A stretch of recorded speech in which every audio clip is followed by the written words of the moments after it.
રાજકોટ બેઠક પરથી પરેશ ધાનાણી ચૂંટણી લડવાના હતા, પરંતુ તેમણે કોંગ્રેસ હાઈકમાન્ડ સમક્ષ ચૂંટણી લડવાની ના પાડી દીધી છે. હવે સાંભળો નિર્ભય ન્યૂઝના એડિટર સાથે ટેલિફોનિક વાતચીતમાં પરેશ ધાનાણીએ શું કહ્યું. આપણી સાથે અત્યારે પરેશ ધાનાણી જોડાયા છે. પરેશભાઈ, ચૂંટણી લડવાની છે રાજકોટથી.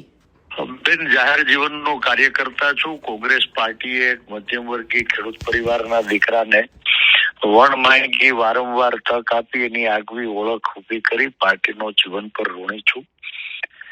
1 વર્ષ ઉપરાંતથી સતત પાર્ટી અને પબ્લિક ફોરમ ઉપર સ્પષ્ટપણે મારી સ્થિતિ સ્પષ્ટ કરતો આવ્યો છું કે આ વખતની ચૂંટણીમાં પરેશ ધાનાણી એ ઉમેદવાર નહીં, અણવર બનીને કામ કરવાનો છે.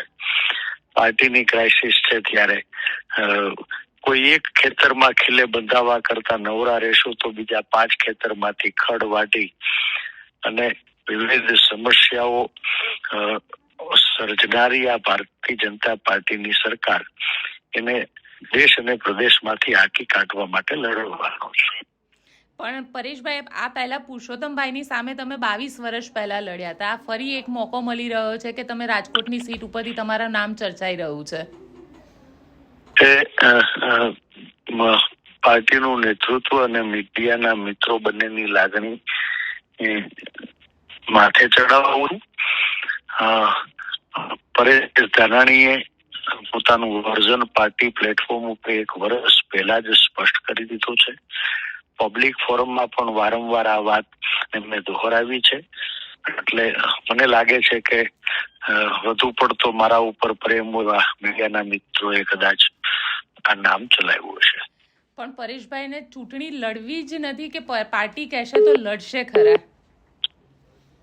બેન, મારા વ્યક્તિગત કારણો છે. સામાજિક, કૌટુંબિક, આર્થિક બધી સ્થિતિની વચ્ચે પરિણામ પેલા ધારાસભ્ય થઈ ગયો તો હવે દીકરીને વળાવવાનું ઘણું થાય એટલા વર્ષ વીતા છે. એ સ્થિતિની વચ્ચે પાર્ટીને વધુ મદદરૂપ કેમ થઈ શકું એ વિઝન સાથે 1 વર્ષ પહેલા જ ચૂંટણી નહીં લડવાનું મેં મન બનાવ્યું. એટલે પરેશભાઈ, એવું તો નથી ને કે પાર્ટી અત્યારે ખરાબ પરિસ્થિતિમાં છે ને બધા ભાગી રહ્યા છે, એમ તમે પણ ત્યાંથી ભાગી જાઓ? પરેશ ધાનાણીએ જીવનમાં ક્યારેય પીઠ નથી દેખાડી.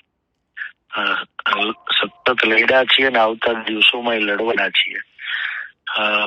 પદ મહત્વનું નથી, મિશન મહત્વનું છે ને મિશન દેશ અને પ્રદેશને બીજી આઝાદી અપાવવાનું છે. લડાઈ આગામી દિવસોમાં પણ જારી રહેવાની. તો એવી કેમ ચર્ચા ચાલે છે કે પરેશ ધાનાણી ભારતીય જનતા પાર્ટી જોઈન કરવાના છે?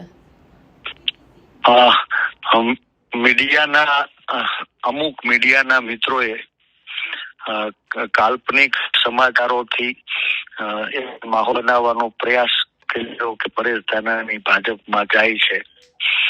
જવાબ નહીં મળ્યો. પછી એ જ મીડિયાના મિત્રોએ ફરી વાત ચલાવી કે એને સંગઠન પ્રભારી સમજાવી રહ્યા છે. અને પછી પણ પરેશ ધાનાણી હતો ને ત્યાં રહ્યો તો એ જ મીડિયાના મિત્રોએ વાત ચલાવી કે હવે પરેશ ધાનાણીએ જવાનું માંડી વાળ્યું છે. પણ આપના મારફતે સ્પષ્ટતા કરવા માંગુ છું, પરેશ ધાનાણી જ્યાં હતો ત્યાં છે અને ત્યાં જ રહેવાનું છે. પરેશભાઈ, અમારી સાથે વાત કરવા માટે આપનો ખૂબ ખૂબ આભાર. અમારો રિપોર્ટ તમને કેવો લાગ્યો તે કોમેન્ટ બોક્સમાં ચોક્કસથી જણાવશો. લોકસભા ચૂંટણીને લઈને આવી જ ઇન્ફોર્મેટિવ વિડીયોઝ માટે આપ જોતા રહો નિર્ભય ન્યૂઝ. અમારી ચેનલ નિર્ભય ન્યૂઝને લાઇક, શેર અને સબસ્ક્રાઇબ કરવાનું ભૂલશો નહીં. આભાર.